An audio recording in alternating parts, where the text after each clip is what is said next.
Dating in 2026 feels like you are trying to build something real inside a system that was designed to keep everything temporary, and you are supposed to pretend that does not bother you.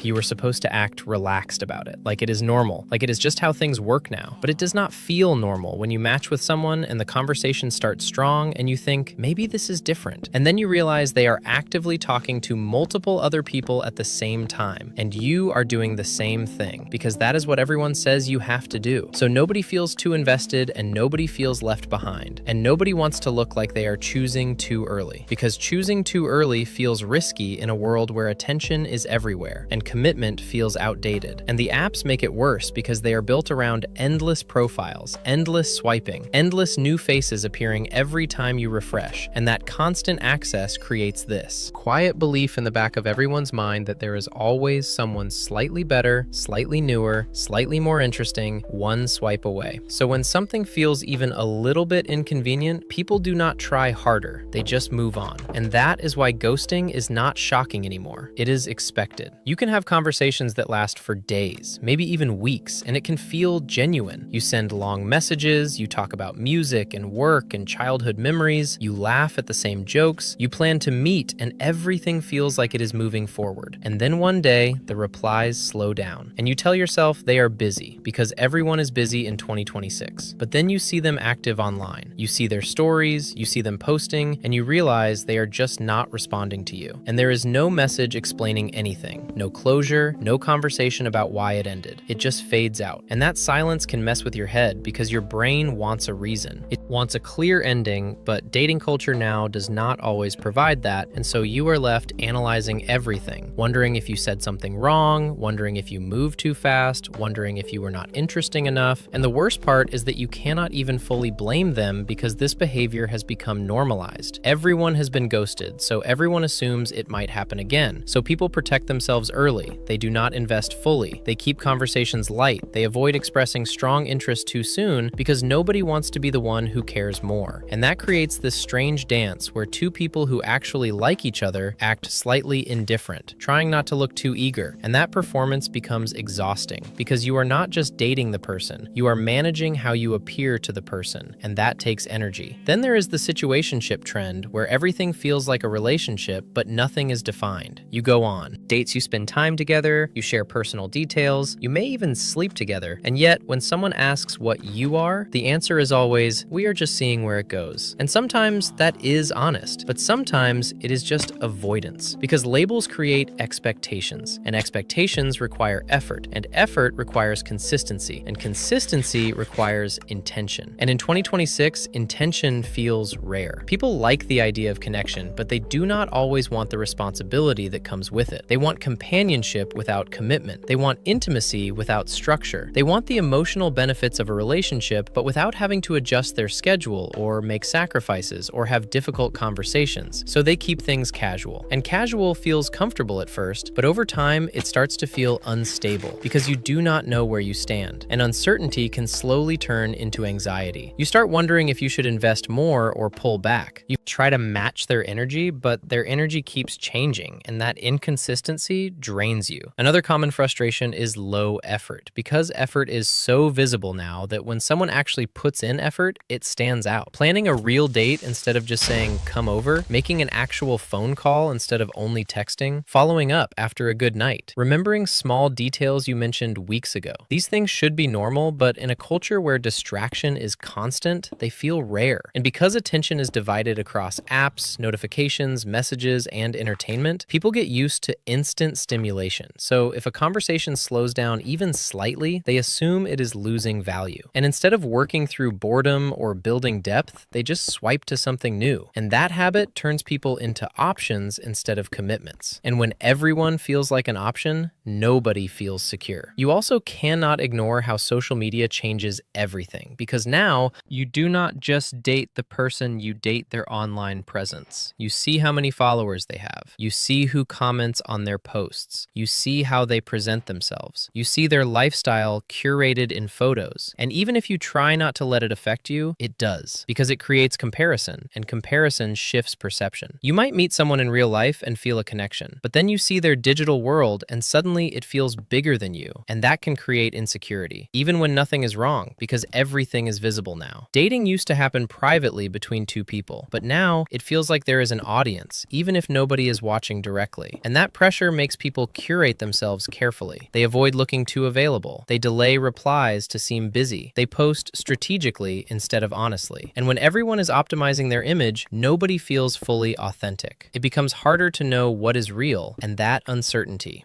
feeds the cycle. Because when authenticity is unclear, trust becomes harder to build. And without trust, everything stays surface level. And surface level connections might feel exciting, but they rarely feel stable. Another major theme in 2026 is emotional unavailability disguised as independence. People say they are focusing on themselves, which is valid. Self-growth matters, career matters, health matters, healing matters. But sometimes that phrase becomes a shield that keeps intimacy away. Because real relationships require adjustment.